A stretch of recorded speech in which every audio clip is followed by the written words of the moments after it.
Well, hello there and welcome to issue number 43. This one is all about the Aquarius snake. As you can see on the caption prior, those are the dates you have to be to get into this star sign and Eastern Western combination. So let's start with the Aquarius snake right in the beginning. As a child, they have all the natural charm of the snake. As a child, they're not at all a handful for their parents. They're very easygoing, very placid.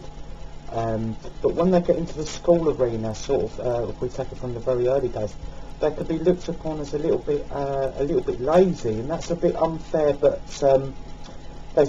you notice quite early that they're quite anti-establishment. They're not anti-parents or any authoritative figures in their family, but they are when it comes to restrictions and to do with the teacher, the headmaster, the headmistress, or whatever, or the principal.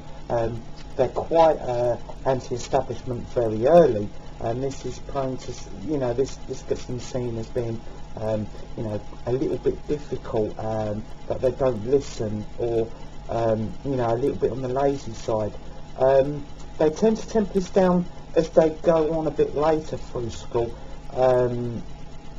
and probably get to into the seniors, and they learn how to they learn how to mask it a little bit. They're sort of content really for being confined or restricted, even though outside of school or high school they're very, very placid, easygoing and charming, just like the snake always is. But when it mixes with the Aquarian, this tends to come out a bit of a revolutionary even, but it will be in a quiet way.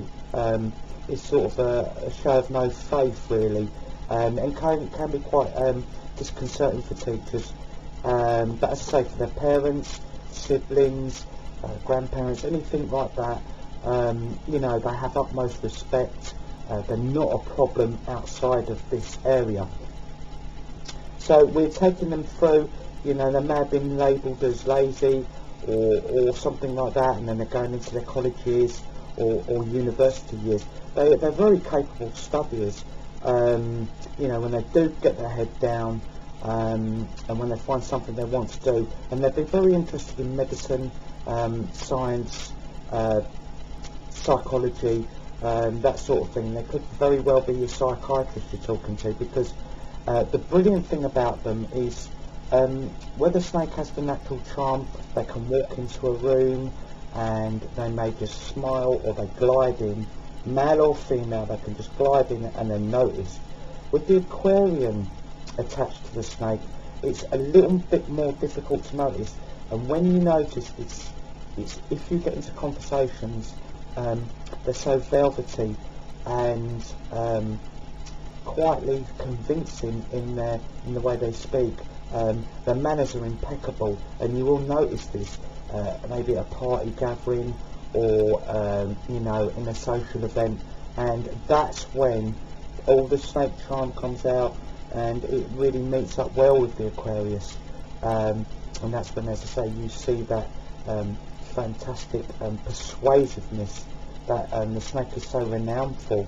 And with the vision of the Aquarian, they can talk on many subjects, but they will be particularly interested in medicines, cancer cure, anything like that, and innovative ways. They'll be very herbalistic as well. They will look to use alternative medicines and be right at the forefront of that. So alternative medicines is going to be quite a strong place for them. Or, as I say, psychology, psychotherapist, anything like that.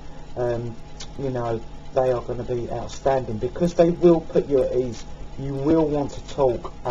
That's the great thing about this combination as well. They will get secrets out of you, and they won't betray your trust. That's a nice thing. It's not that they've got a hold over you and they could use it against you at any other time. They are very confidential, and as I say, and they do show a lot of respect in that. You know, if you tell them something, they say, okay, fair enough, it stays with them, and it does. I mean, that can't always be said.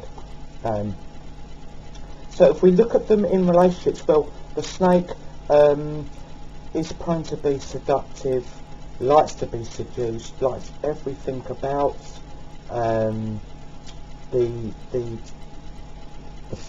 you know, the whole thing of romance, likes the chase, likes to be chased, absolutely adores it until the next one. But the Aquarian will be a lot more, when combined with the snake, a lot more discerning, and will probably choose just once or maybe twice. Could make a mistake early doors, but they're more than likely be looking at the later 20s, early 30s. Would make a fantastic parent, but sadly often they aren't, and they would make an excellent parent.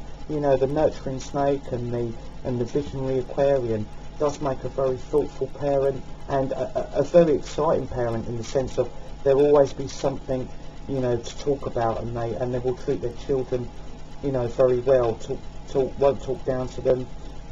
So it's quite a shame. So if they can make that decision a little bit earlier, maybe in the earlier 20s and later 20s, oh yes, I will start a family. Yes, their career is going to be important, but also, you know, not being, you know, without those children in later years where they've got so much to give them, so much knowledge, and you know, they would really totally enjoy that.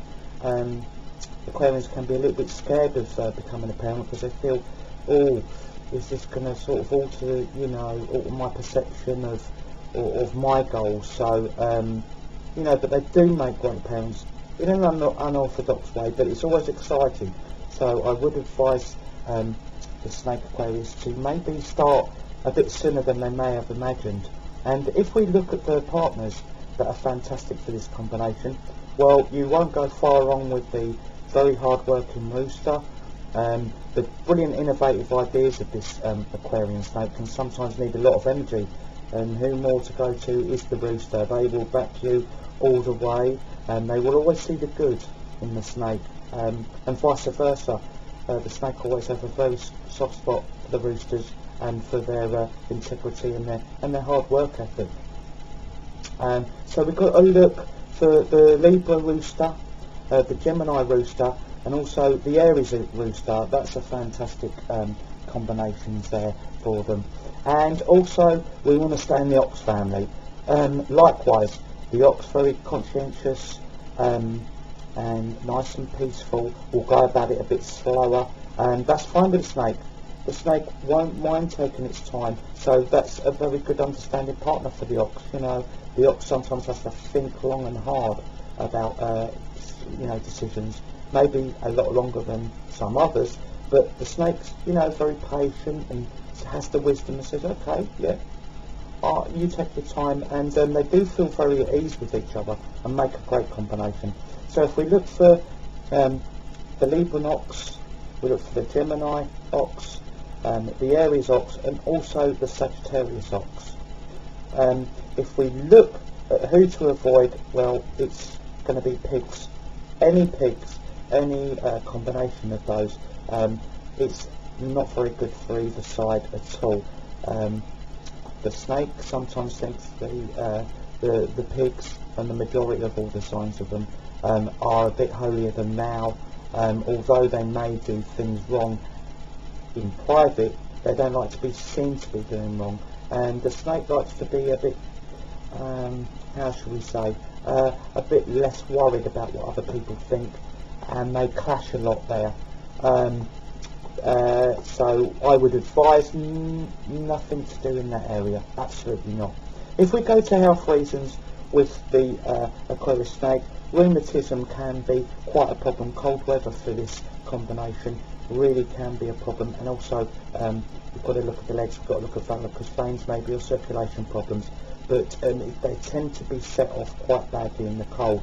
So warmer climates if possible. I know money does dictate certain things like that, but if you can, move to somewhere a little bit warmer, because you will find the benefits of that.